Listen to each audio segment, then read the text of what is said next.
مسجد بنانا، اس کی فضیلت، اس کا ثواب کیا ہے، سنو۔ اللہ کے محبوب دونوں جہانات مختار حضرت محمد مصطفیٰ احمد مجتبیٰ صلی اللہ علیہ وآلہ وسلم نے ارشاد فرمایا کہ جو بندہ مسجد اللہ کی رضا کے لیے بنائے گا، اللہ کی رضا کے لیے، اللہ کی رضا کو حاصل کرنے کے لیے بنائے گا، فرمایا کہ اللہ تبارک و تعالی پھر اس کے لیے جنت میں ایک گھر عطا بنا دے گا۔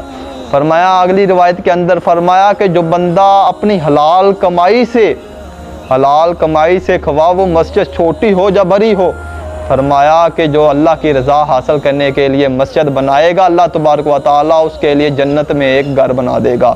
اس کے لیے وہ گھر کس طرح کا ہوگا؟ فرمایا اس کا گھر پھر موتیوں اور یاقوت سے بنا ہوگا۔